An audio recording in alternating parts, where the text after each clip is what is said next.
Hey everybody, my name is Philip. Earlier this year I started a journey through God's Word, one chapter at a time.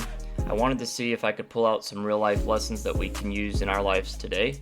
So whether you have read the Bible for years or you're new to God's Word, my intention is to break down each chapter as simply and as clearly as I possibly can and try to leave us with some takeaways that we can use in our life. So I hope these videos are beneficial to you in some way, and I hope you enjoy them.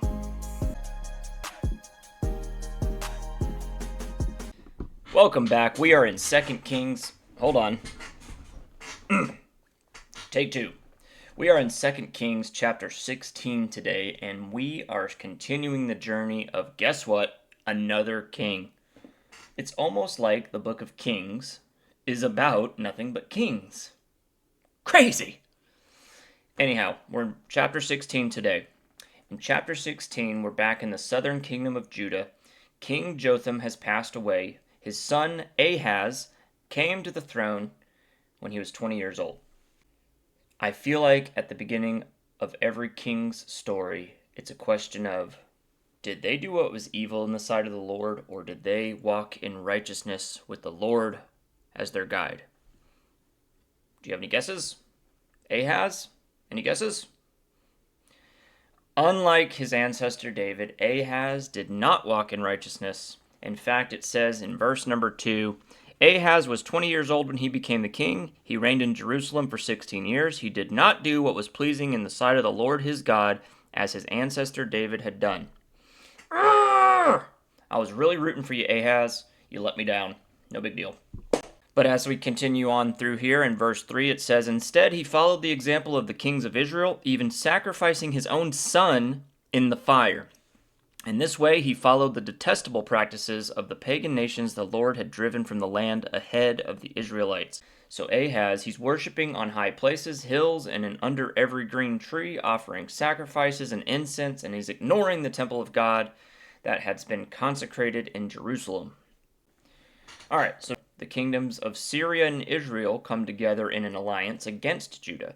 A man named Rezin is the king of Syria, and a man named Pekah is the king of Israel. And they come to wage war on Jerusalem. In verse 5 it says, The king Rezin of Aram, which is Syria, and King Pekah of Israel came up to attack Jerusalem. They besieged Ahaz, but could not conquer him. Even still, Ahaz is scared. He's terrified even. Instead of turning to the Lord for help as his forefather David had done, or would have done, he turned to Assyria, which was a rising empire in the north. He's like, you got an alliance, I'm going to get an alliance. So the king of Assyria's name is difficult to pronounce, but I'm going to do my best. Here we go. His name is Tiglath-Pileser. Tiglath-Pileser. He's the king. We're just going to call him the king of Assyria. So Ahaz sends messengers to the king of Assyria with a desperate plea in verse 7. He says, I am your servant and your vassal. Come up and rescue me from the attacking armies of Syria and Israel. So he's asking for help. To seal the deal, in verse 8, he says, He took silver and gold from the temple of the Lord and the palace treasury and sent it as payment to the Assyrian king. So he strips the silver and gold from both the temple of the Lord and the royal treasury, and he sends it as a gift to the Assyrian king as icing on the cake to be my ally, he says. So what does the king of Assyria do? Well, I'll tell you what he did. He listened. He went and he marched against Damascus and he took it, carrying the people as captives to a place called Kir. And he killed King Rezin of Syria. So Judah had been saved. Judah and Ahaz had been saved. They had been spared. But it was now in political and spiritual debt to Assyria. So when King Ahaz travels to Damascus to meet his new friend, his new ally, he sees something there that kind of captivates him. A pagan altar. The design of this altar pleased him more than the altar of the Lord. So he sent detailed blueprints back to Uriah the priest and said, build me one of these. I like the looks of it. And Uriah he does. He builds him a replica in the Lord's temple. And when Ahaz returns, he takes control of the worship himself. So let's read verse 12 and 13. When the king returned, he inspected the altar, he made offerings on it, he presented a burnt offering and a grain offering, he poured out a liquid offering, and he sprinkled the blood of peace offerings on the altar.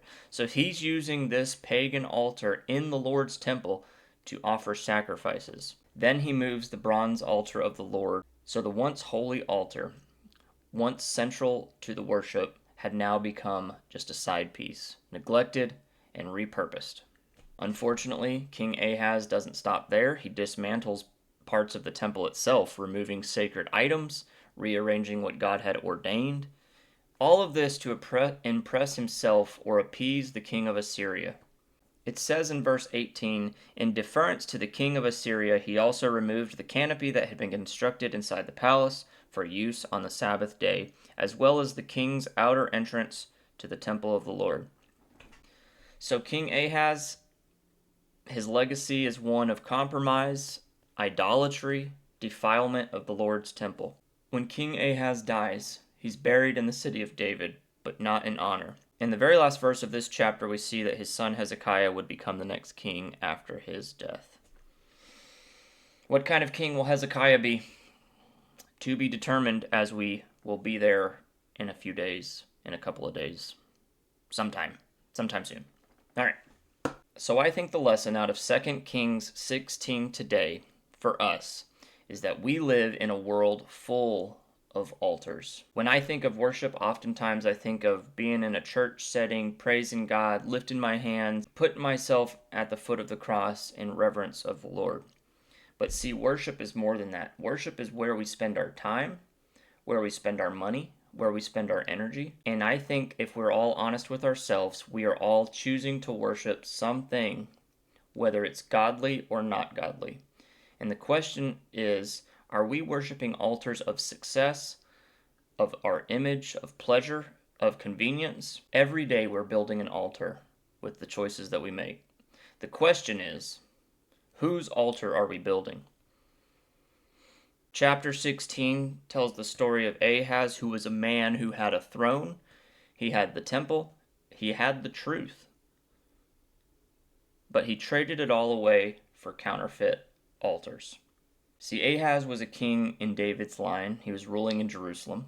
At the beginning of this chapter, it says that he did what was wicked in the sight of the Lord, and he even sacrificed his own son. What would drive him to do such extreme things? Fear, pride, imitation of the world, trying to fit in? A godly background does not guarantee godly choices. We have to choose obedience for ourselves daily. You can grow up in church and still build the wrong altar. I had grown up in church, but there was a time in my life where I was 100% not following God. I was making choices strictly for what pleased me. I was making choices that said, I want to do what I want to do. I want to have fun. I want to fit in with the crowd. And I was building a lot of false altars in my life. So a godly background definitely does not guarantee godly choices. When the enemies surrounded Ahaz and Judah, Ahaz doesn't turn to God. He turns to this northern kingdom, Assyria, and he says, please, come and help me, be my ally. He paid with the gold from the temple, literally funding his own spiritual downfall. And it even worked. Temporarily, Assyria helped him. But then Assyria started to take control. So the idea here is to be careful who you run to when you're afraid. The alliances that we make in crisis can shape our future. The world offers a lot of quick fixes, but understand that they come at a high price. When Ahaz saw that new pagan altar, he liked the way that it looked, and he replaced the true altar with it. When Ahaz saw that pagan altar in Damascus, it was beautiful. It inspired him. So much so that he ordered an exact copy to be built inside the temple of the Lord. They moved God's altar aside and put this one in its place. See what's interesting here is he did not remove worship. He just redefined it. He blended God's truth with what the world's patterns were at this time. I think if we're not careful, we can do what Ahaz did. We may not reject God outright, we just adjust his ways to fit our preferences. But a compromised altar is no altar at all. It's still completely counterfeit. The challenge that I have for you all today is this. Every day we make decisions. We either build an altar to the Lord or we bow down to the patterns of this world. Are we seeking salvation in the wrong places? Are we replacing God's truth with convenient substitutes? Are you keeping the form of worship while changing its foundation? Difficult questions. But the challenge is not to be like Ahaz, who saw the beauty of the world's altar and forgot about the power of God's. Let's rebuild our walk with God based on His Word, His ways, and His presence. Choose today who you will serve. But as for me and my house, we will serve the Lord. Won't He do it?